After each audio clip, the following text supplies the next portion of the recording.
Hey, good morning. It is Monday, October 21st, 2019, and this is the Monday News Brief.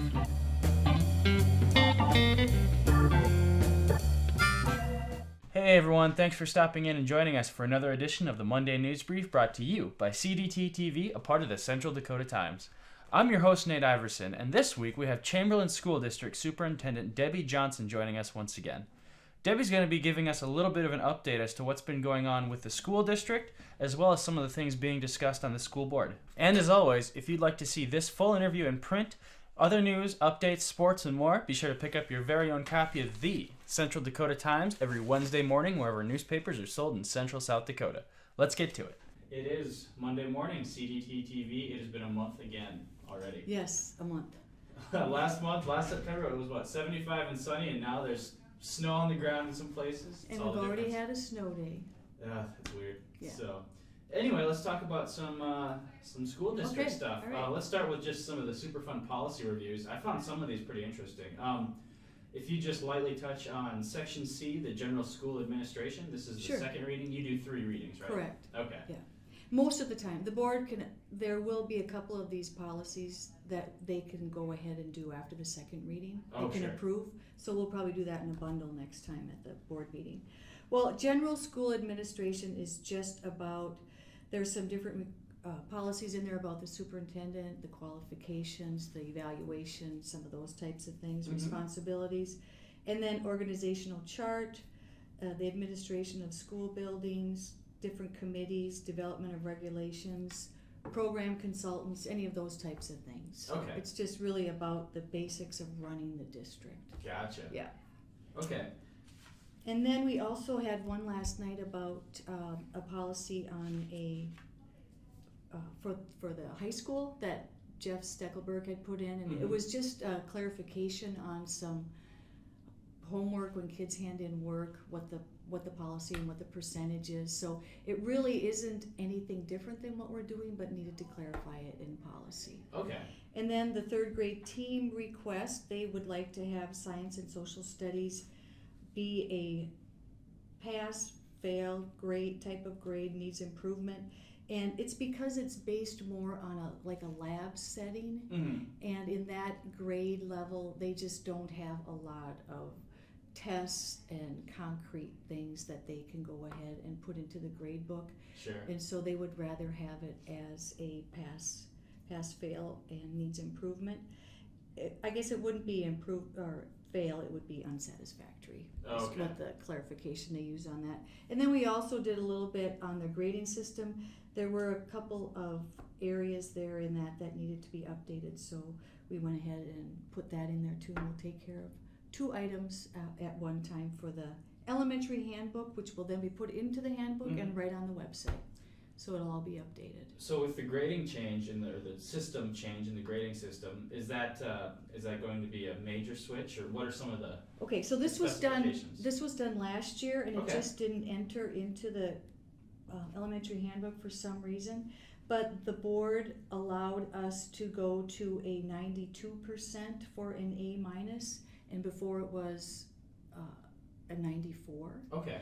And so with that adjustment, then you just go down the scale and make all the adjustments. Right. Push everything And down then 2 points. Everything now below a 65 would be a failing grade, and before it was like a 72 or something. Yep. So Yep. that, we believe, will help our students to just be a little bit more motivated about their grades, and Sure. it goes along more with a lot of the schools in the state. And when you get to college, it's 90 to 100. Right. Everything's based on 10s. Right. Yep. So we're just trying to be a little bit more in line with those Okay.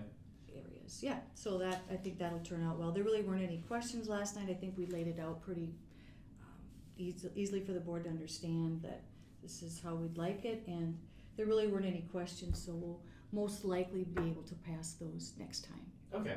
So really, it's kind of some housekeeping things, Right, more or less. right, yeah. Okay. And then the Impact Aid Conference. Ironically, I mean, Yes. Impact Aid is probably different from what's going on in my head, but the snow kept you from attending. Was that? No, that was an associated school board meeting that I was Okay. going to go to in Mitchell. This Impact Aid Conference is in Washington, D.C. Oh, sweet. Yeah, so I've been going there for the last 10 years, and I go in the fall, and the business manager goes in the spring. Okay. And there is an opportunity for board members, superintendents and business managers to attend the meeting. So maybe in the future, then we might have some board members. It does come at a time when it's difficult for them to leave their own business. Sure. So not quite sure how that'll work. But the reason we have to go every year is because every year in the president's budget, this program is cut out, which means there's no funding. Mm-hmm. And so we have to start from scratch to get the funding back, which means going to meetings, understanding legislative advocacy, going to the Hill to meet with our legislators, Sure. who are very supportive of Impact Aid. But what Impact Aid is, and I think I'd like to just read it here because they gave us a really nice infographic on what we do with, or what it is and how it can be spent. And so I did present this last night at the board meeting. Okay. So the federal government is exempt from paying taxes on its property. Mm-hmm. Therefore, federal property located within a community imposes a financial burden on local taxpayers, such as reservation land, core land, those kinds of things. Congress created the Impact Aid program to reimburse school districts for the lost tax revenue. So that is basically what it is. And there are different properties that can be applied to Impact Aid, and you have to apply for the funding. And then the district receives about $500,000 a year, which we use to supplement our budget for salaries, and just a number of different things. Sure. So this is what it tells us about the funds. It says they are efficient, flexible, and locally controlled. And it says the U.S. Department of Education disperses the funding directly to the school district, so it goes right into our accounts. And the school district leaders decide how Impact Aid funds are spent, including instructional materials, staff, transportation, technology, facility needs, any of those types of things. Sure. And so you will see in the spring when the board makes a transfer, it's an Impact Aid fund transfer. It goes into the general fund to help supplement that budget. Right. Okay. So, some people might say, well, in a $13 million budget, $500,000 really isn't that much. It is a big deal to us. Right. And then you also have to look at, okay, over 10 years, what does that mean? Well, that's $5 million to the district. So you've got to just make sure you keep the big picture in mind when you think of Impact Aid. There are some schools who are heavily impacted that rely on this money to even operate. Wow. Okay. And we're not in that situation, but we do receive $500,000, which is considerable. Sure. And very helpful to our district. Right. Yeah. So how much does that actually supplement the district's budget? Well, Kind of a ballpark. we use about between $350 and $400. Okay. Each year. Sure. And then does the rest have to be returned then or paid back? Oh, or no, does that go no. straight We to- have an Impact Aid fund. Okay. So you'll see that at the end of the month when we have the money up there. When Michelle does all the financials and does the cash balance. And we try not to go below $2 million in that account so that we just have somewhat of a cushion for the district. We just don't know what's going to happen. It's kind of like your rainy day savings and you need to have that even in a district. But we did use $1 million of that to put on the 6th grade classroom edition. That paid for all of it. Awesome. So that was really nice. So, Yeah. So it's valuable. We need it. It's valuable to the district, and we advocate for it every single year, fall and spring, and we've been successful. The only thing is the federal government does not fund it at the level that it should be funded. If it did, we would be receiving $1.5 million every year. Oh wow! Okay. And it's not funded at the level that it should be. Right. So we'll take our $500,000. We need it. Not going to complain about that. No. Okay. And then getting more to the local and regional level, the South Dakota report card that just came out, correct? Correct.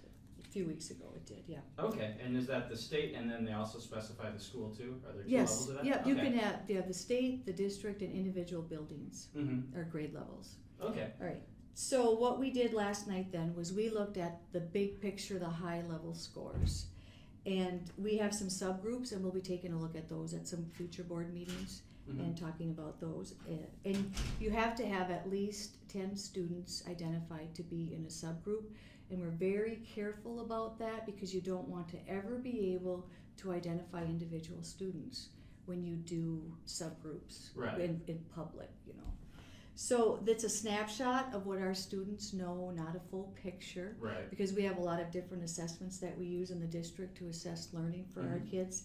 We do have some areas of proficiency and are above the state average, and then of course we have some areas that we're where we are below. And I think I'd just like to comment on our English language arts proficiency has done quite well. And we asked that question last night, why might that be? And so I'll try to find out a few more answers for that. Part of it, we hope, is the curriculum that we have that's in place that meets the standards that are tested. So we're looking at that. Of course, we do believe, you know, the strong teaching also helps in that area. And then we do know that our math scores we're not sure what's happened with those, but it's great timing because we are looking at our math curriculum this year. Okay. So that curriculum is 6 to 7 years old, may not be meeting the standards of the new test that was put into place 3 years ago. Sure. So all those things enter the picture, and it's just it's a perfect good storm on this one. Okay. You know, we are looking at our curriculum as we're looking at the scores not being where we'd like them to be. Okay. So that's kind of a snapshot of that. And according to, you know, some of the numbers with the state, in our English language arts, we're above the state standard for proficiency. Math, we're below, and science, we're just a little bit under. So, and only 2 grades, 5th and 8th. So a little over a month ago, we talked about the first part of the strategic plan, which was school culture and improving that. Let's talk about the second part, academic excellence and graduation. If you could just briefly embellish on that. Sure. So what we did then was we plugged some of the numbers into the strategic plan from what we talked about at the board meeting, which I just talked about, the assessment scores. Okay. And went across the graph there, the chart, and looked at where we're at, what the trend is, what's the plan for the future, how we're going to make sure this happens.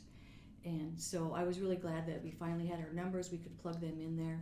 And then, like I've always said, the strategic plan is a working document. Sure. And so that's how we look at it, and the board looks at a different section each month, which I think is very commendable for them too. And we'll just continue to move on with that. Cool. Yeah. I guess that one kind of ties into the report card part. So Right. Changing the curriculum. Yep. And then staffing, I did notice you're still looking for a 6th through 12th grade vocal teacher, correct? Right. We have staff members who are helping us right now. Okay. And so what we're doing is talking to universities, seeing if they have anyone graduating, if they have any student teachers, interns who might like to be in our district. We will give a lot of support. So we're still looking. Are you? Okay, I was going to say, any success so far? Well, we've got a lead on one, so we're looking at that. Go. But, you know, right now we're still looking. We're going to find out soon. Yeah. So, awesome. Principal reports.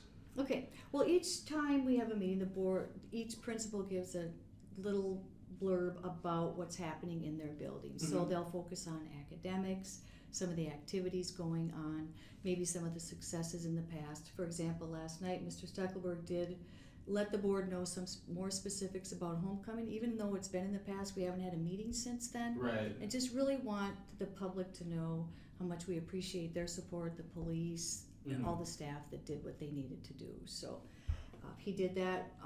Miss Goodrich talked about the SEL program, some of the awards the students are working on for the positive behavior intervention and supports. Okay. She had over 125 students who've been reaching the goals that they've set for behavior and academics. Sure. And then Mr. Almond, who has returned to the district, he was gone on a medical leave, so we're very happy to have him back. And he's just kind of getting into it. Yesterday was his first day, so I had submitted his report, and he just talked a little bit about what's happening in the elementary and giving kudos to his staff who did an excellent job while he was out in keeping the place running, having school every day. Okay, yeah. Great. And then your report. We can wrap up there. Yeah. Kind of segues into the finale here. Yeah, I congratulated the golf team, and we also had Chris Caldwell, who was our Region 3 Coach of the Year.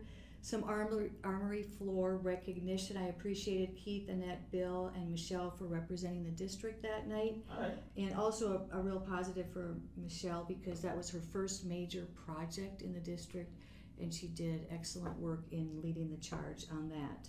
Our enrollment right now is at about 876 students. We'd like it to be at about 885, what it was last year, but we haven't gotten the official count from the state, but that's where it looks like it's going to be. The fall play is Clue, so if you're in for a mystery, that'll be the one to see. And then our next school board meeting will be at Fort Thompson, which will be on the 28th at the Lodestar Motel at 7 o'clock, and we'll advertise that, make sure people know.